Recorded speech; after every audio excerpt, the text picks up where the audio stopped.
Hello and welcome to another episode of MLC Talk, powered by Willow Sports. Believe it or not, we're in episode number 6 as this season is flying by. I'm Monank Patel, joined by Z Zaidi and Nate Hayes as always. And finally, we have the table. It is final, it's wrapped up, and we know the 4 playoff teams. The Washington Freedom, they will be back up top the table, and they have Texas Super Kings joining them in the second position. And then the San Francisco Unicorns, a bit of a fall from grace after being the first team to qualify. They drop all the way down to third, and they will face MI New York in what will be that first eliminator when we get back to Dallas. But before we get into any of that, we had a busy weekend here in Major League Cricket. Felt like Nikola Jokic because we had a triple-double Friday, Saturday, Sunday double headers and plenty of action, plenty of drama on its way. I want to start with Z because Z, you were a bit animated about this in our pre-show chat. What were some moments, or what was a moment for you that really stuck with you? I got to tell you guys, I hope you're sitting down because I'm very angry, right? Which is, it was an incredible weekend, right? There's so much going on, super exciting matches. We'll talk about all of them. But I am deeply disappointed into the core of my soul with the LA Knight Riders. Sunday, they finally showed what they are capable of, right? They knocked out one of the top teams in the tournament, the team that was undefeated for the first half of it. They put up 243 on the board in 19 overs, right? Andre Fletcher had a gigantic century. And Alex Hales finally showed up after being basically a dud the whole tournament. He had a half century, right? Striking at 223. And they knocked off the Unicorns.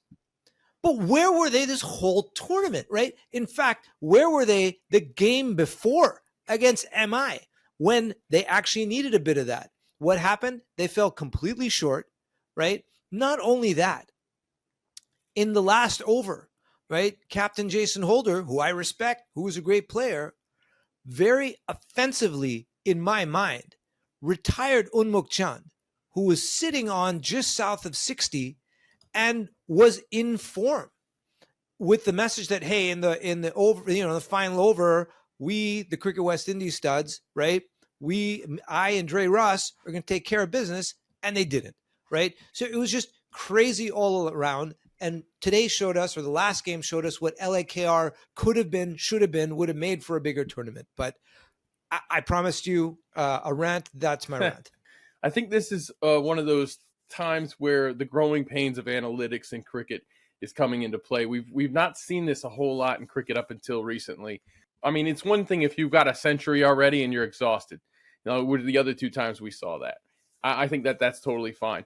Just a little bit harsh on Unmukt, who had been there for them. He was the most consistent guy for them all season. Yeah, and he knew what he was doing too. Even the announcers, I mean, Aaman, you and your colleagues in the booth were like, he's playing nice shots. If he's striking a little low, it's because he's trying to anchor the innings, right? Yeah. Like he knew, he had 5 fours. He could hit boundaries, right? It was just, I thought, look, we'll get to the story of the domestics really performing this year. I thought it was a little bit of a like, hey, we'll take care of it. But, they didn't. And they played spoiler the last game, fine.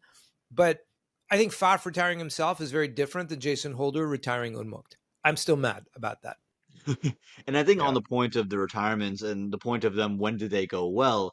For me, it was the one time that I can really think of was the retirement of Daryl Mitchell to start off our Florida leg in a reduced overs game, 5 overs.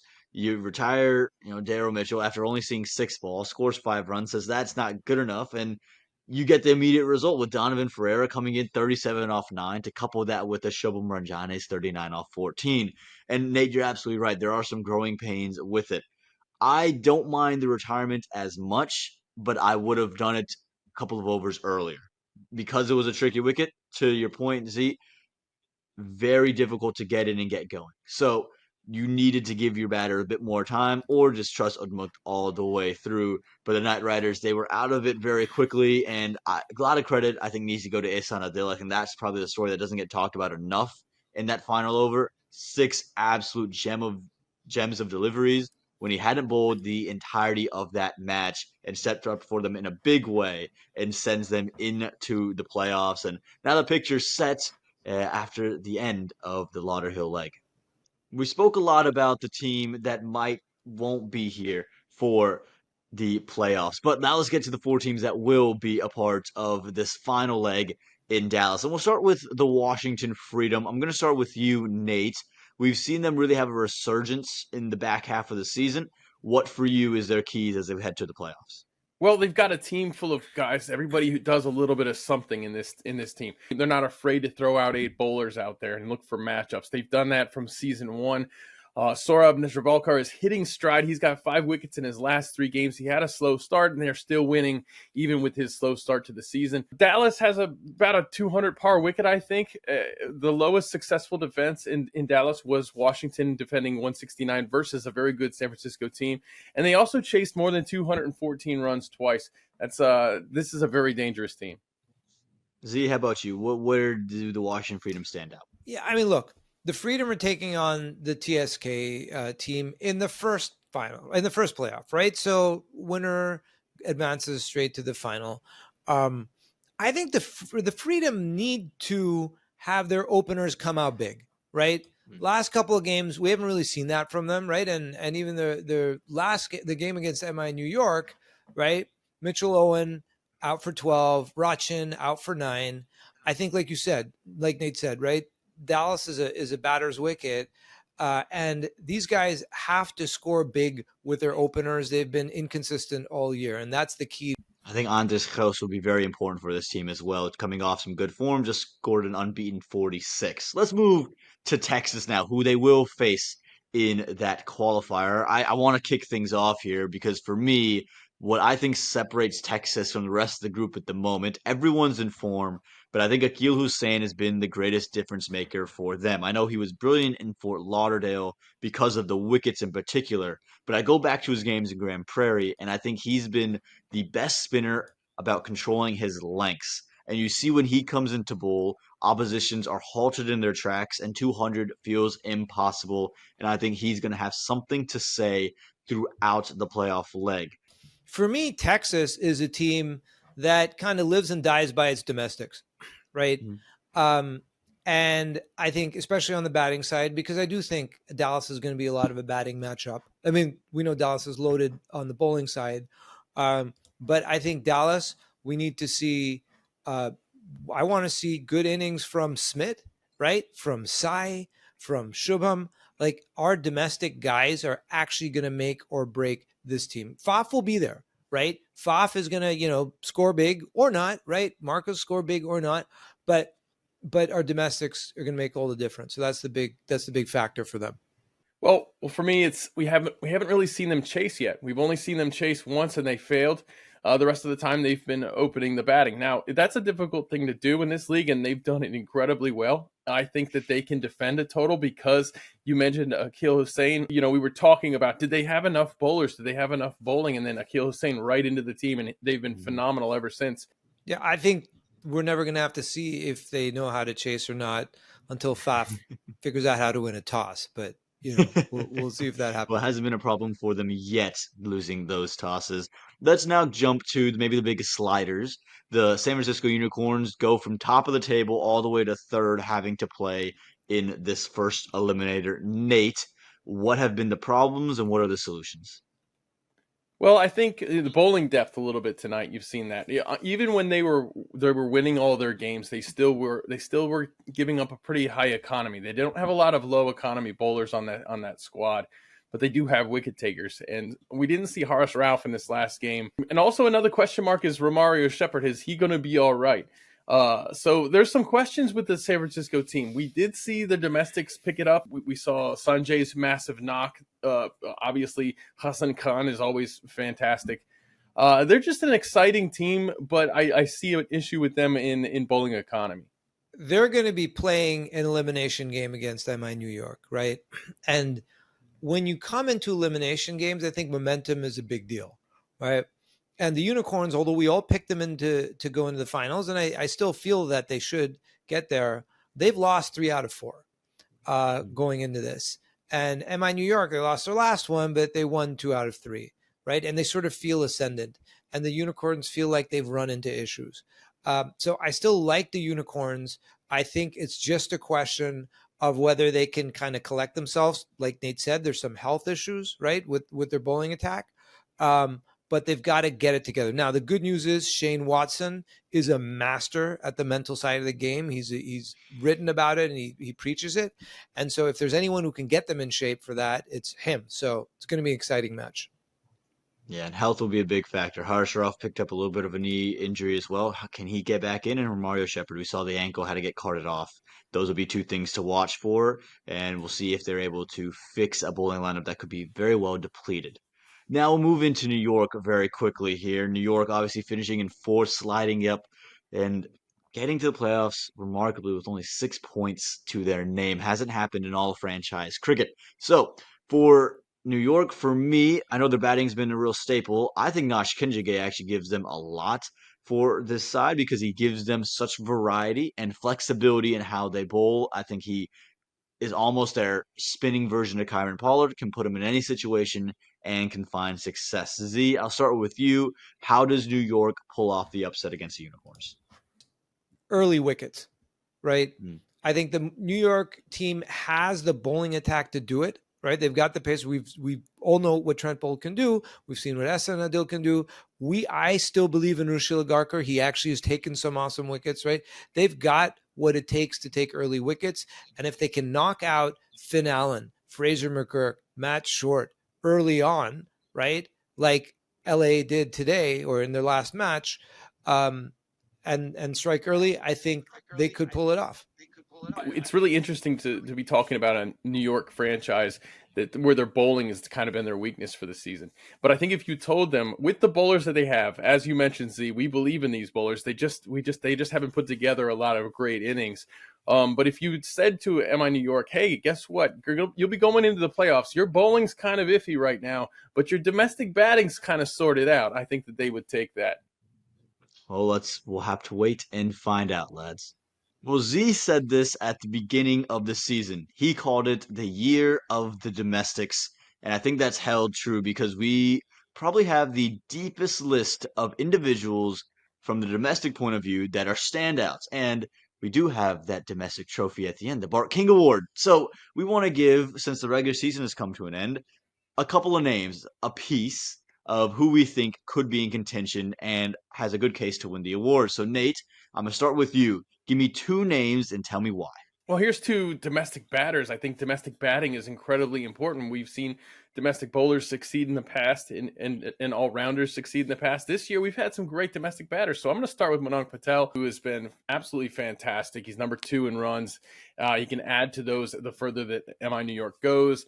He's been very reliable, and that has been a big question mark for that New York team that he's answered. That's a lot of pressure, I think. Unmukt as well. He's done very well with LAKR. He's been their most consistent batter. And both of these guys top order bats, which is something that the domestics have maybe lacked a little bit in the past. Well, I've got, first of all, one of our favorite players, Shubham Ranjane, who has been tearing it up, right? Like we all knew he could. He is an all-rounder. He hasn't been getting much bowling action, but as a batter, he's anchored innings. He's been explosive at the end. He's tail ended him. He's batted higher and higher throughout the season. And he has the highest scoring average by far of anyone in the tournament. And look, another one is the perennial Hassan Khan, who, had a couple of tough innings in the middle, but in his last match, he showed what he's capable of, right? He had a great knock. He does it on both sides. He's been taking wickets, and he's a great all-rounder. So those are two whose names I'd throw into the hat. Love it. I think that might be your top 4 right there currently. I'll go with two names who probably have an outside chance of getting it. I'll start with Ian Holland of the Washington Freedom. You look at the leading wicket takers list, he's 9th on it, and he's bowled the second fewest number of overs. He's taken 10 wickets just across 23 overs on the competition. 4 for 19 is his best figures, and he's gone games without bowling. But I think when you think about those Dallas wickets, his back of the hand, slower deliveries could be so crucial in the playoffs. And a man who might just be hitting form, Sanjay Krishnamurthy, fresh off a 92, his new highest score in Major League Cricket. I think he's got a real shot at coming up big for that Bart King Award. But like you mentioned, Z, Shubham Ranjane, he could be the force that gets it. And you had the opportunity to sit down with him just a bit earlier. Let's go have a listen. Shubham, thank you so much for appearing on MLC Talk on Willow Sports. Welcome. Thank you. You had a magnificent knock of 39 off 14, right, with 7 boundaries.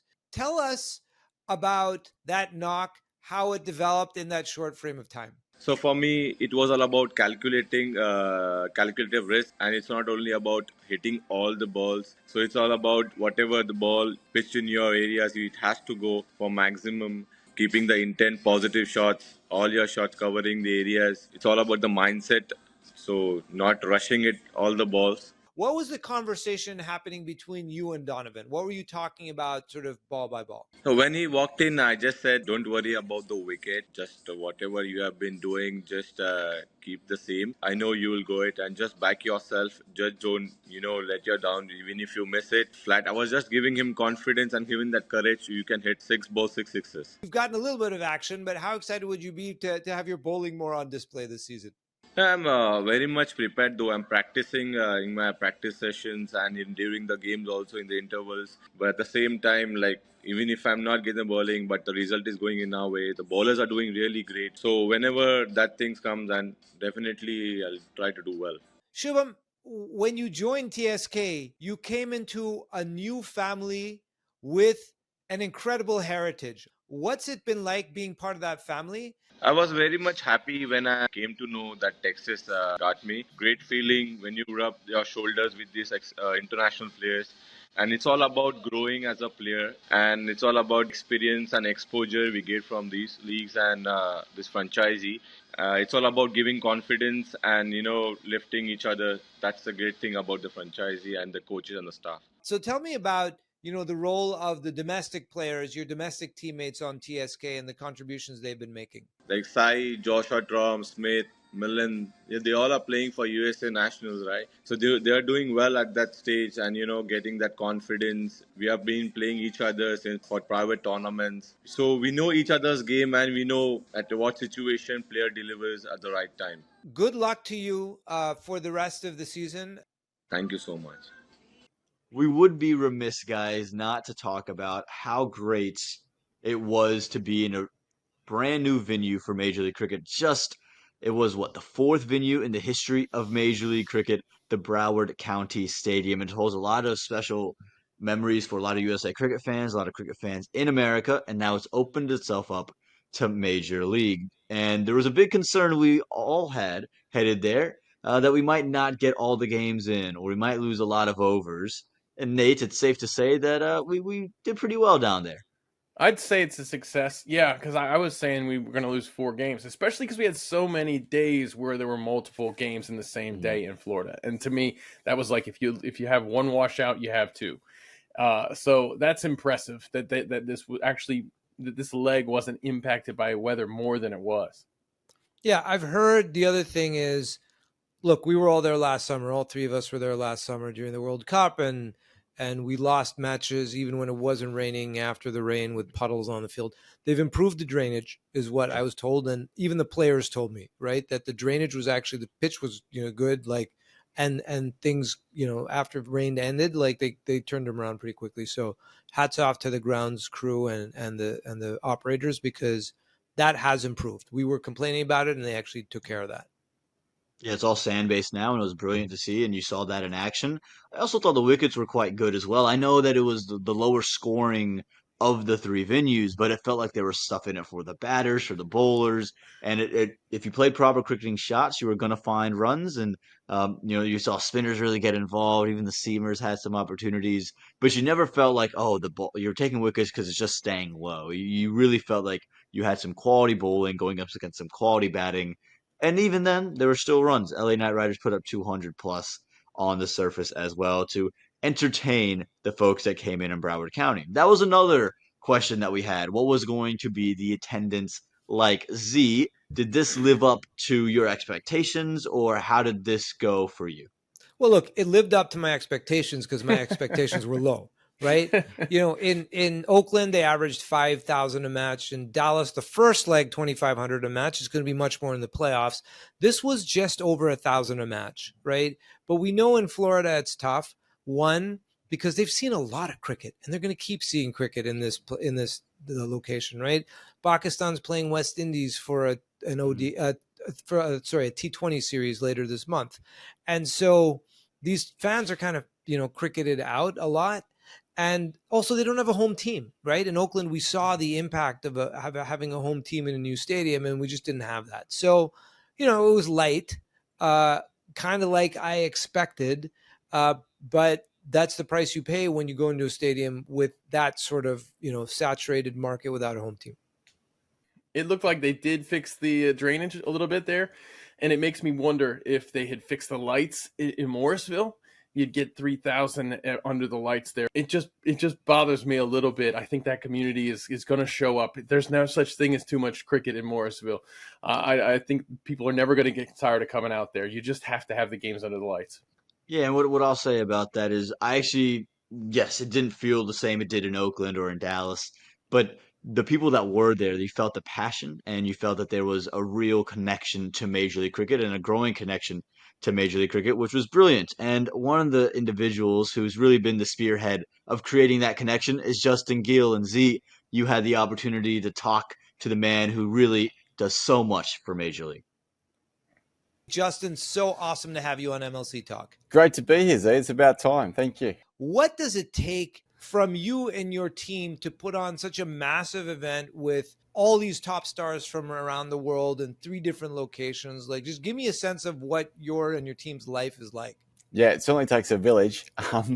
I guess year 3, thankfully we're getting more and more people. We still have a really small sort of elite crew though. And 3 venues is a huge challenge. Obviously the last 2 seasons we've done 2 and we knew those venues. This year with 2 new venues in Oakland and Florida where I am now. Not to be dramatic, but sort of 17, 18 hour days back to back to back. And, on the one day off we actually have to get to the venue. We have to rig the venue with our production team. We have to test and be ready for a match the next day. How many broadcast partners does MLC have right now? I think there's about 60 on staff, plus commentators. They have a pre-rig that goes ahead to the next venue and rigs up. So when we get here, they need to get there and check camera positions. That world feed then gets sent out from where we are now to all our rights holders throughout the world. So, from GeoStar in India to Channel 7 in Australia to Willow here domestically, that same feed goes out everywhere. What did you have to do to successfully pull off the matches like you have in Florida in particular? Unlike a lot of stadiums in the US, we haven't got a lot of them. But in terms of temporary, we need to set up the gantries. We need to set up the hospitality. We bring in LED boards. That requires an awful lot of temporary power. Branding looks amazing. And the LEDs really frame that ground. And you could be anywhere in the world right now playing cricket, which is what we aim to do. Oakland Coliseum is a venue where no cricket has been played before. So what went into making that into the cricket ground that it was? That by far was probably the greatest logistical challenge. There was, I guess, 2 levels to it. A, we had to go into an existing baseball NFL stadium. We had to get the wickets from New York to make it look like a cricket ground again. The second level to that was, how our team overlaid with the existing operations team in Oakland to deliver the event, where the broadcast fits, because we didn't use trucks. I usually use trucks in the USA. We're using a flyaway kit. So there's a whole different element there in terms of security and ticket checkers and concessions and all that sort of stuff at little old GP, which is our stadium we own. We sort of got down pat over 3 years. To go into a 50,000 seat stadium is a whole next level. Good luck to you and your team with the rest of the matches. Thanks, Z. Thanks for your support. We'll see you out here soon.